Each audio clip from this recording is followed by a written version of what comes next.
So నేను ఈరోజు కూడా రావడానికి గల ప్రధానమైన కారణం ఏంటంటే మొన్న మీటింగ్లో చూశాను ఒకసారి. ఓవరాల్గా చూస్తూ ఉంటే అతను ఏం మాట్లాడుతున్నాడంటే అతగాడి హయాంలో సుమారుగా 17 మెడికల్ కాలేజీలు వచ్చేసినాయి. ఈ 17 మెడికల్ కాలేజీలు ఆ దారంటే వెళ్తుంటే సైడ్కి తిరిగి చూస్తే అక్కడ మెడికల్ కాలేజ్ కనిపిస్తే ఆహా అని చిన్న గ్యాప్ ఇచ్చి ప్రజలందరూ కూడా ఆశ్చర్యపోతున్నారట. అయితే ఆయన అన్న తర్వాత మేము కూడా ఒకసారి చూద్దాం ఈ 17 కాలేజీల్లో ఆహా అనేటంతగా ఎంత ఉన్నదా అని ఒకసారి చూసేసరికి ఒక్కసారి మీరు కూడా ఒకసారి చూడాలి. ఇక్కడ for example Madanapalle medical college అండి. ఇది మదనపల్లి మెడికల్ కాలేజ్కి సంబంధించి ప్రభుత్వ వైద్య కళాశాల బోర్డు అయితే మాత్రమే ఉంది, ఆహా అనడానికి బోర్డు ఉంది. సో ఇక్కడ ఫర్ ఎగ్జాంపుల్ ఇది మెడికల్ కాలేజ్ తాలూకా ప్రాంగణం కట్టడం. ఓకే, ఇక్కడ మనం ఏమనుకోవాలి, ఈ పిల్లర్ ఏమో ల్యాబ్ అనుకోవాలి, ఈ పిల్లర్ ఏమో రీడింగ్ రూమ్ అనుకోవాలి, లేదు అనుకుంటే ఈ పిల్లర్ ఏమో ఒక లైబ్రరీ అనుకోవాలి. అలా అనుకుంటేనే తప్ప ఇది మెడికల్ కాలేజ్ అన్న సంగతి మన ఎవరికి అర్థం కాదు. ఒకసారి మీరే చూద్దరుగాను. ఒకసారి ఇది మదనపల్లి మెడికల్ కాలేజ్. ఇక్కడ చూసి ఆగి ఆహా అనే వాళ్ళు ఎవరైనా ఉన్నారా? మీ బతుకు చెడ అనుకున్న వాళ్ళు ఎవరైనా ఉన్నారా అండి? సారీ టు సే, నేను కొన్ని పదాలు తప్పట్లా. ఎందుకనంటే ఏందండి ఇది అంటే జగన్మోహన్ రెడ్డి మాయ చేస్తాడు, మంత్రాలు వేస్తాడని సంగతి తెలుసు, కానీ కట్టడమే లేకుండా ఇది కట్టడం ఉందని చెప్పి అది రోడ్డు మీద వెళ్తున్న వాళ్ళు ఆగి ఆహా అంటారు అంటే ప్రజలు ఏమైనా పిచ్చోళ్ళ? ఇది నిజంగా జగన్మోహన్ రెడ్డి ఆ రోజు మాట్లాడడం అన్నది నిజంగా చెప్పాలంటే ఒక రకంగా ఆయన గొయ్యి ఆయన తవ్వుకున్నట్టే.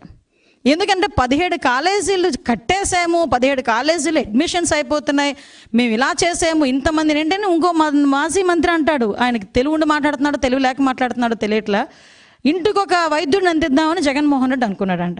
ఇంటికి ఒక వైద్యుడిని అందిద్దామని జగన్మోహన్ రెడ్డి అనుకుంటే ఈ 17 కాలేజీల్లో ఇంకో కాలేజ్, ఇంకో మచ్చుతునక ఎక్కడండి, ఇది మార్కాపురం.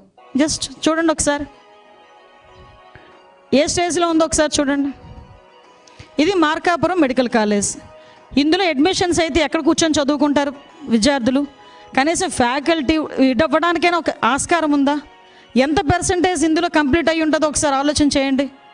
ఆహా అనుకునే స్ట్రక్చర్ ఇది ఒకటి. Next structure Bapatla medical college. ఇది ఇవన్నీ ఆయన 17 మెడికల్ కాలేజీలు నేను ఇచ్చాను అని చెప్తున్న దాంట్లో మచ్చుతునకలు ఇవన్నీ నేను చెప్తున్నవి. ఒకసారి ఇది చూడండి, ఒకసారి ఇది ఏ స్టేజ్లో ఉందో చూడండి. ఇవన్నీ కూడా ఈరోజు what ever it Jaganmohan Reddy నేను ఇచ్చాను మెడికల్ కాలేజీలు వీటిలన్నింటినీ ప్రైవేటు పరం చేసేసి వైద్య విద్యని ప్రజలకి దూరం చేస్తున్నారు అన్న పదానికి ఈరోజు మీరందరూ ఒకసారి ఆలోచన చేసుకోవాల్సిన పరిస్థితి అదే ఉంది. సో ఇవన్నీ కూడా పాలకొల్లు మెడికల్ కాలేజ్ అండి. ఇది ఒకసారి మీరే చూడండి, పాలకొల్లు మెడికల్ కాలేజ్ ఇది ఏ స్టేజ్లో ఉందో ఒకసారి చూడండి. ఇందులో ఎక్కడ ల్యాబ్ పెడతావు, ఎక్కడ ఈరోజు అడ్మిషన్స్ ఇస్తే ఎక్కడ తీసుకెళ్ళి కూర్చోబెడతావు? ఈరోజు ఎక్కడ ఈ మొండిగోడల మధ్యలో కూర్చోబెట్టాలా పిల్లల్ని తీసుకెళ్ళి అడ్మిషన్ తీసుకొని? పాటలు ఎక్కడ చెప్పుకోవాలి? నర్సీపట్నం మెడికల్ కాలేజ్ చూడండి ఒకసారి, ఇది నర్సీపట్నం మెడికల్ కాలేజ్.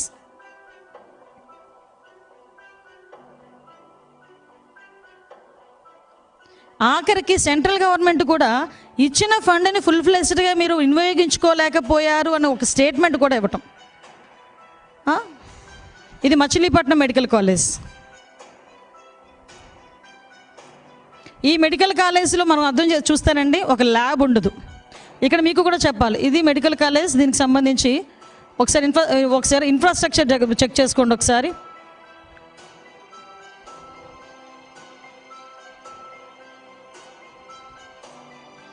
ఇవి ఈయన అనుకుంటున్న మెడికల్ కాలేజీలు. ఇది పెనుగొండ. నిన్ననే మా మంత్రి గారు కూడా ఒకసారి వెళ్ళి చూపించి వచ్చారు అందరికీ కూడా. ఇది పెనుగొండ మెడికల్ కాలేజ్. ఏ వైద్య విద్యార్థులను ఇందులోంచి తీసుకొద్దామండి? ఏ వైద్యుల్ని, ఇంటికి ఒక వైద్యుడిని ఇలాంటి చోట నుంచి తీసుకొద్దామా? ఇంటికి ఒక వైద్యుడిని ఇలాంటి చోట చదివించి ఈరోజు వైద్య ప్రమాణాలని, జీవన ప్రమాణాలని పెంచడానికి ఏమైనా ఆస్కారం ఉందా అసలు? నంద్యాల మెడికల్ కాలేజ్ ప్రారంభకులు చూసారు, అక్కడ శంకుస్థాపనలు రాయలేదు మాత్రం పర్ఫెక్ట్గా ఉన్నాయి. ఆ శంకుస్థాపనకే పరిమితమయ్యే పరిస్థితి. So Nandyal medical college.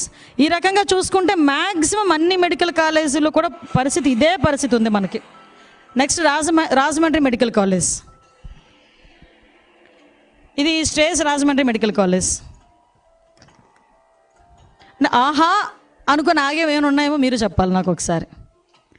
సంభ్రమాశ్చర్యాలకు గురి కావడం కాదండి. అంటే జగన్మోహన్ రెడ్డి ఏదో అంటారు కదా, దేన్నైనా మసిపూసి మారేడుకాయ చేయగలరు అని ఇంకొకసారి ప్రజలకు అర్థమయ్యేటట్టు జగన్మోహన్ రెడ్డి చేసుకున్నాడు ఈ విషయంలో. అది మాత్రం క్లియర్. అంటే జరగనిది కూడా జరిగినట్టుగా క్రియేట్ చేయడానికి సాక్ష్యాలు ఏమైపోతాయండి ఈరోజు? ఒకసారి చూడండి, అమలాపురం మెడికల్ కాలేజ్,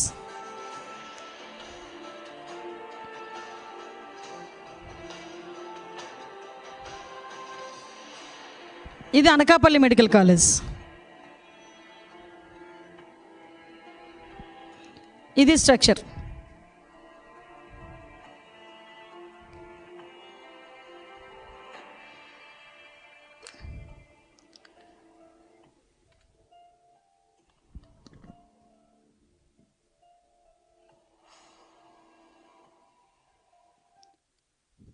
ఏలూరు, ఇలా చూసుకుంటే మొత్తం 17 మెడికల్ కాలేజీల తాలూకా చరిత్ర మొత్తం ఉంది.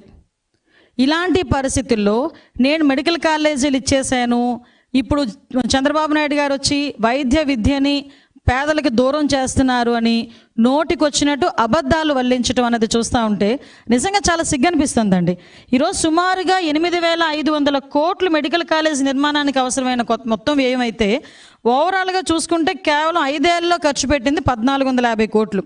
అంటే ఈరోజు విద్యా వైద్య అనేది సమాజానికి ఎంత వెలుగునిచ్చే ఒక అంశం అయితే దాన్ని కూడా లాస్ట్ 5 సంవత్సరాల్లోని కూడా తొక్కిపెట్టి